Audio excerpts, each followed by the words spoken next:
Hey everyone, welcome back to my channel. So we're doing a full face of first impressions today, so this is really exciting. This primer, I've never heard of this brand before in my life, but my dad gave it to me as a gift one day, and it's not bad. It's not the greatest, but it did its job. This is the Revlon Color Stay foundation for normal to dry skin.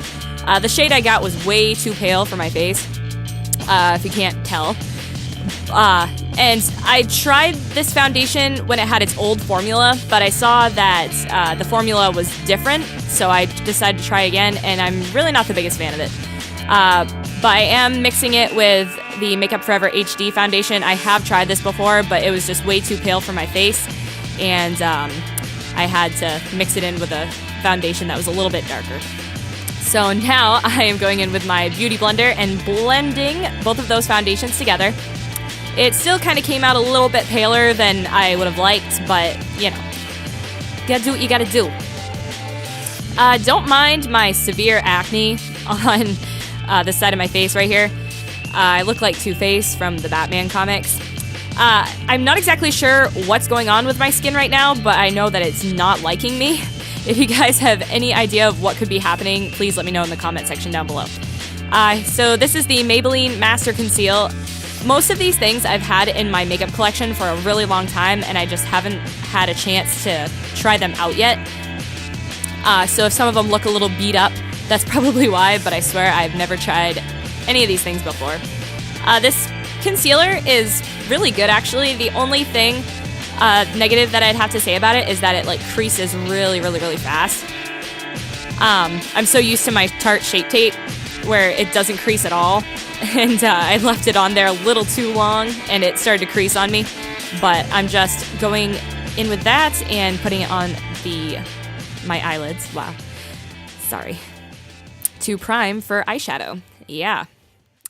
It was really easy to blend though, which I was really happy with. You can't leave it on there too long because it will crease on you.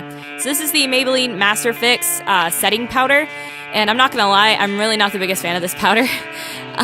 First of all, you can see that it leaves a really strong white cast on your face, so you really have to be careful with how much you use. But I haven't really tried it to set my entire face yet. Maybe it'll work better on that, but on my eyelids for eyeshadows, it just made my shadows blend a little harder than I would like. So I'm setting the rest of my face with a Tarte powder. I forgot what it's called, but I'll link it down below. And here we are using the NARS Laguna bronzer, and I really like this bronzer. The only issue I have with it is that maybe it's just because I was a little paler that day because of the really pale foundation that I used. It looked really orange on me, so I really had to be careful with it and blend it out really well to make it look good. It blends wonderfully though. I really like this bronzer. It's just with pale people, you gotta be a little bit careful because it can look orange. So I'm going in with a Tarte blush, and this is in the shade Entertain. I really like these Tarte blushes. I've tried a lot of them, but I haven't tried this color in particular. And it's really pretty, and it lasts for a really long time. So, A+. Here I'm trying an Ofra cheekbone enhancer, and I was a little nervous, as you can tell, because it is a loose powder, and I applied way too much at the beginning. Terrified. Okay. But in all reality, it really wasn't as intense as I was expecting it to be, which kind of bummed me out a little bit. It was really pretty. It had a really pretty pink reflect in it, but it wasn't as pigmented as I was expecting. So that is why you'll see me go over that with another loose powder highlight, sorry. And it's by the brand Cougar, and it's in the shade Diamond Kiss. And it's kind of the same deal. I really didn't get that much color payoff out of it.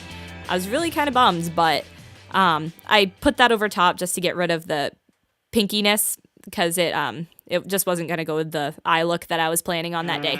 So this is the Kat Von D Shade and Light Eye Palette, and this palette is beautiful. I love everything about this palette. I love that it's all matte. I love the color selection. It's really good, really buttery. There's nothing bad that I can say about this palette. So I'm going in with the lighter brown shade right here, and just throwing that into my crease for a transition color.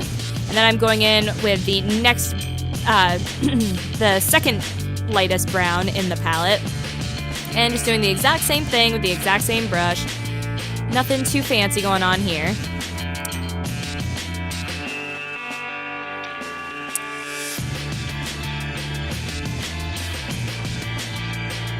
And now I'm going in with the red-brown shade in the palette. This shade reminds me a lot of Cocoa Bear by Makeup Geek. So, oh god, I stuttered. So pretty. And, yeah, there's nothing bad I can really say about it. So now I'm going in with this Tarte, it's like an eye crayon. I'm not sure what the technical term for it is. I really liked the color of it, but it was a little hard to work with, maybe because I've had it for such a long time and I'm just now getting around to using it. Maybe mine like dried up or something, but it really wasn't, it was really hard, and it was tugging on my eyelid a lot, which kind of bothered me, but the color was so pretty that I really didn't mind. And I'm just blending out the edges with the same red-brown shade that we used before.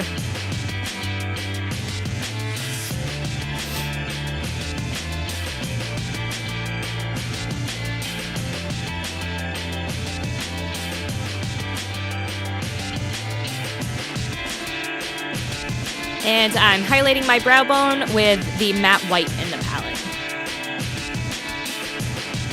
So here comes the fun part. I was really excited to try this out. I've heard so much about it, mostly by Jaclyn Hill and Kathleen Lights and Nikki Tutorials. Everybody's been using this stuff. I'm just hopping on the bandwagon. It's the Heavy Metal Glitter Liner by Urban Decay in the shade Midnight Cowboy. And this is so beautiful.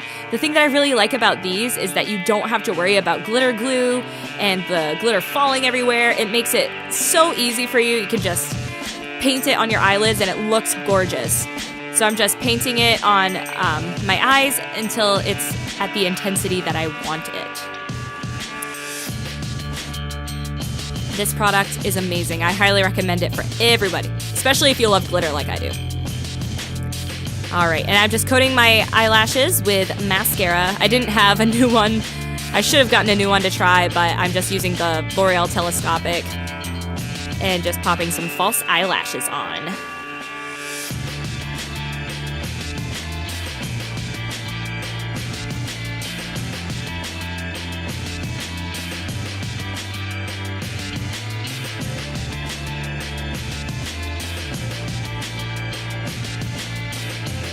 Cool, so for lips, I'm really excited because I'm trying out one of the Kylie Cosmetics liquid lipsticks with the matching lip liner, and this is in the shade Kristen.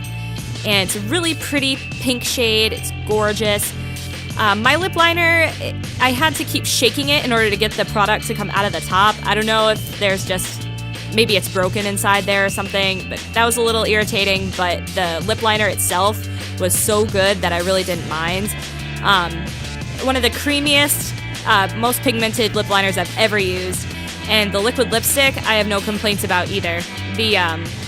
It's really, really lightweight. It goes on like water, but it's so pigmented and it's so lightweight that you don't even feel it on your lips throughout the day. It's just amazing, and it lasts forever.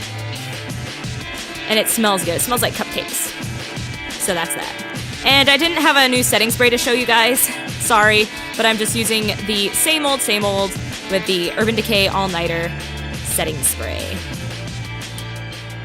And that is it. I hope you guys enjoyed it. Thank you so much for watching. I had a lot of fun creating this video. There are some things I loved, some things I'm not the biggest fan of, but you don't know if you're gonna like something until you try it, right? Hope you guys enjoyed it. And again, thank you so much for watching. I'll see you in my next video. Bye!